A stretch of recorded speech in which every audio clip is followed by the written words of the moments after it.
Good morning everybody. और अब हम अपने 5 प्ले जो है वो कंप्लीट करने वाले हैं बीए सेकेंड ईयर के इम्पॉर्टेंट क्वेश्चंस जो आपके पेपर में आ सकते हैं। So these are very simple. इसमें आपको सबसे इम्पॉर्टेंट जो चीज़ पहले ध्यान रखनी है दैट इज़ द एनवॉय, जो ये महाभारत से लिया गया है। इसमें 4 to 5 क्वेश्चंस हैं जो आप कर सकते हैं। सबसे पहले हु इज़ द एनवॉय, ठीक है, and what was the purpose of the meeting. ये आपका पहला क्वेश्चन शॉर्ट टाइप बन जाएगा जो आप लिख सकते हैं। ठीक है, इसमें 3 चीज़ें आ जाएंगी कि एनवॉय कौन था, किसका नाम था और उनका आने का उद्देश्य क्या था। ठीक है, that is very important question. Duryodhana, why Duryodhana was busy himself during the entrance of the envoy. ये तीसरा क्वेश्चन आप इंपॉर्टेंट मानकर चलिए, जो आपको लिखना है, याद करना है। And next is according to Duryodhana Krishna has no pity for him, for whom।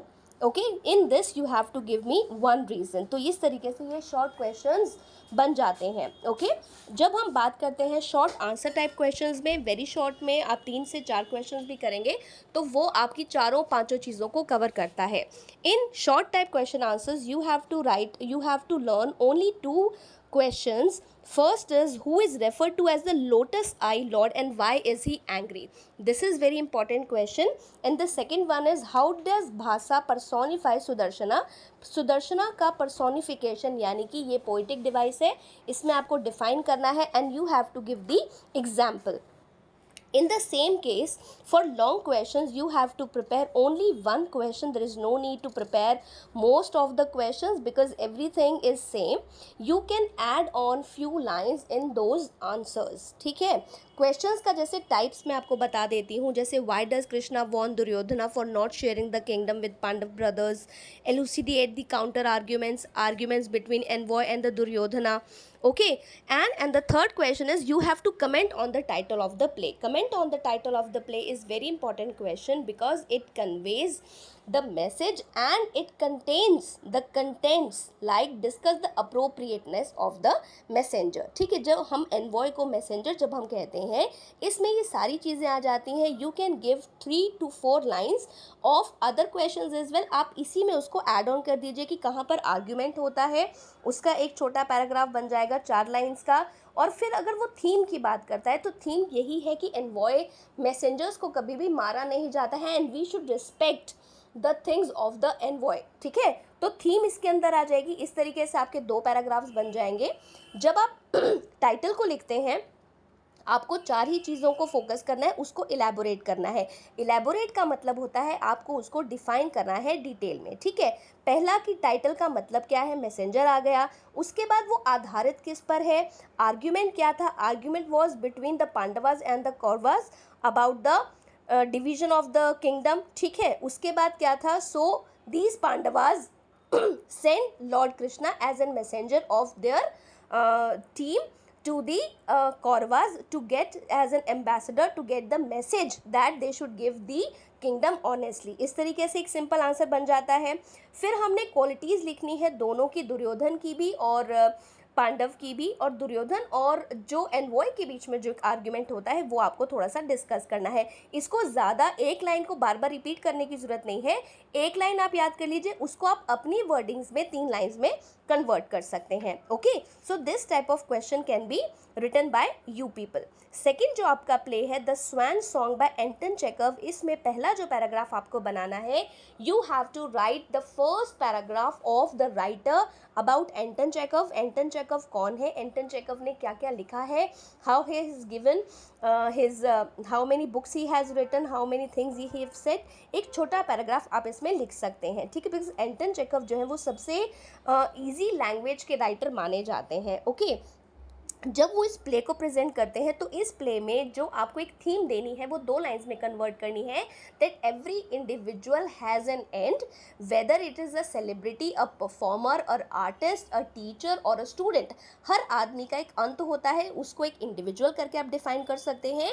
और हर आदमी, यहाँ पर आप विलियम शेक्सपियर की जो पोएम है, you can define that William Shakespeare according to William Shakespeare's poem 7 stages of life, यहाँ पर विलियम शेक्सपियर ने बताया था कि आदमी की ज़िंदगी 7 किरदारों से होती है and everybody comes to this world, इस संसार में वो आते हैं, play their role and then they get back. तो उसी तरीके से आपने इसको कंपेयर करना है।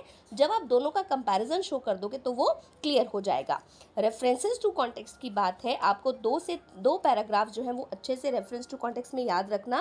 पहला, शी वॉज ब्यूटिफुल ग्रेसफुल, ये वाला रेफरेंस टू कॉन्टेक्स्ट इंपॉर्टेंट है।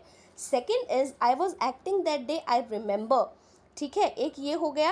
And the third one is it is you Nikitushka, is it just thing. इस तरीके से 3 रेफरेंस टू कॉन्टेक्स्ट है जो आप अच्छे से रिवाइज कर सकते हैं और आप इसमें अपने मैसेज को कन्वे कर सकते हो।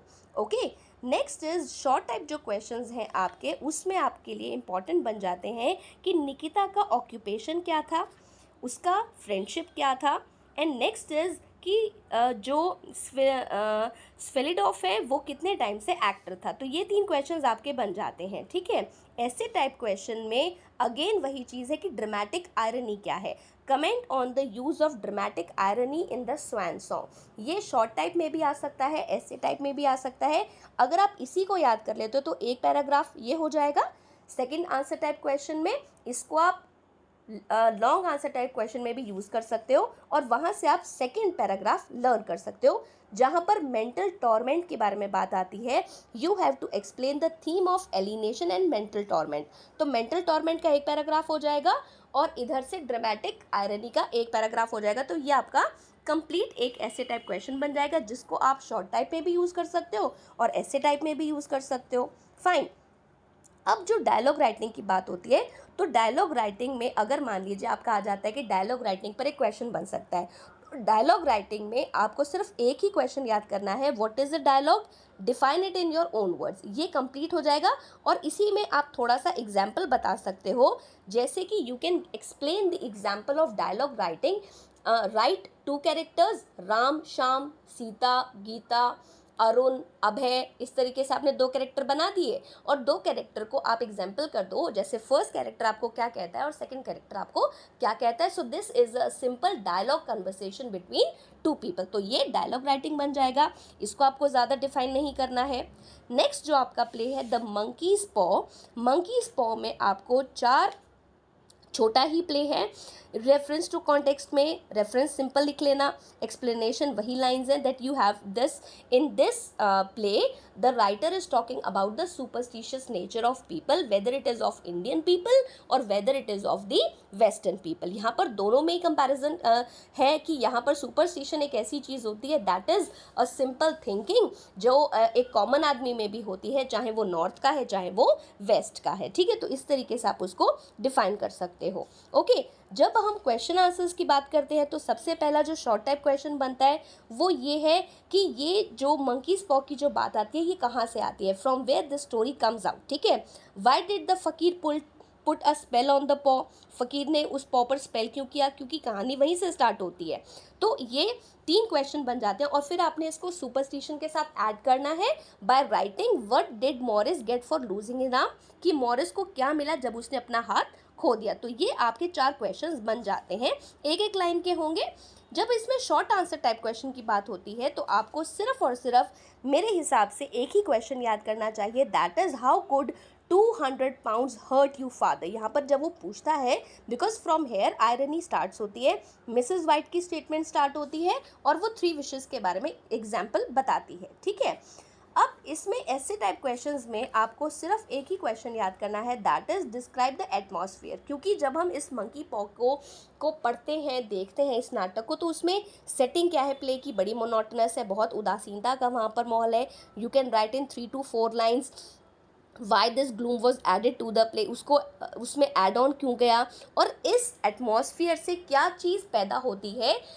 फॉर एग्जाम्पल आप ये कह सकते हैं that when some people listen, जब लोग सुनते हैं, so the atmosphere starts becoming gloomy and melancholy and when they share their experiences with other people, जब वो दूसरे लोगों के साथ अपने एक्सपीरियंसेस को शेयर करते हैं तो उसी तरीके की नेगेटिविटी सामने वाले के दिमाग में भी आती है। तो उसको आप उस पैराग्राफ में कर सकते हो कि जब यहाँ पर मेजर मॉरिस जो है मिस्टर वाइट का जो क्लोज फ्रेंड है वो अपनी चीज़ों को शेयर करता है, फ़कीर के बारे में स्टोरी बताता है, एंड देन ही सेज कि कैसे उसके 100 पॉइंट 200 पॉइंट में कन्वर्ट हो गए। तो इस तरीके से आप इस पैराग्राफ को लिख सकते हो। कंक्लूजन जहाँ पर आपने ये ज़रूर लिखना है, the conclusion is that people get trapped into the web of superstitions and then they lose their lives। ठीक है, कि वो अपनी जिंदगी को खो देते हैं। तो मैसेज क्या है? Superstitions are dangerous. Okay, next is, यहाँ पर नेक्स्ट जो आपका प्ले बनता है वो है before breakfast by Eugene O'Neill.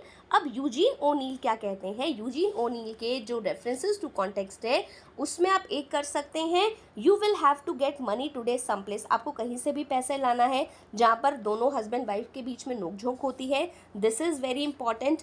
Next is my head एक इज सो दिस मॉर्निंग, मेरा सर दर्द हो रहा है ना, वो उसको एक्सप्लेन करता है। सेकंड एक आपका रेफरेंस टू द कॉन्टेक्स्ट हो जाएगा, और वही चीज़ें बार बार रिपीट होती हैं जहाँ पर कि दोनों हस्बैंड वाइफ के बीच में बनती नहीं है, लड़ाई होती है, डिसअपॉइंटमेंट है, मिसफॉर्च्यून है because he is not earning, और मिसेज रोलैंड का जो बिहेवियर है that is not okay with Mr Roland. Okay, अब इसमें शॉर्ट टाइप क्वेश्चंस में आपको जो करना है कि वो अपने मिसेज रोलैंड को अपने हस्बैंड की पॉकेट से क्या मिलता है, ठीक है, अब वो उसके साथ गुस्सा क्यों है, ठीक है। सेकेंड, थर्ड इज कि यहाँ पर मिसेज रोलैंड के अकॉर्डिंग क्या उसका हस्बैंड किसी से भीख मांगेगा, ये भी हो सकता है। तो इन सारे शॉर्ट टाइप क्वेश्चंस को मिलाकर आप एक ही याद कर लो, that why does Mrs Roland not want to leave her husband and go back to the parents. ठीक है, ये यहाँ पर आ जाता है। और क्या वो, देखो क्या होता है यहाँ पर आपको एक एक्सप्रेस जरूर करनी है line, that there is an attachment between husband and wife, but if the husband is not earning, so this is very much clear and natural that the wives get offended and then they start rebuking और abusing the husbands. और इस तरीके से आप उस story को लिख सकते हैं। ठीक है, ऐसे टाइप क्वेश्चंस में आपको 2 क्वेश्चंस याद करने हैं, comment on the appropriateness of the title, एक तो ये आपको याद करना है, एंड सेकेंड इज कि आपको क्या लगता है कि क्या राइटर जो है वो इस चीज़ को दिखाने में सक्सेसफुल था या नहीं था, तो ये आपको याद करना है। इसमें आपको एक ही पैराग्राफ लिखना है, एक पैराग्राफ आप ऐड ऑन कर सकते हैं कैरेक्टर्स में से। मिस्टर और मिसेस रोलैंड का कैरेक्टर स्केच आप लिखेंगे तो अलग से उसको डिफाइन करने की ज़रूरत नहीं है। ओके, नेक्स्ट इज, अब आपके 4 ये प्ले आपके हो गए हैं, and if you have any query you can call me. Thank you.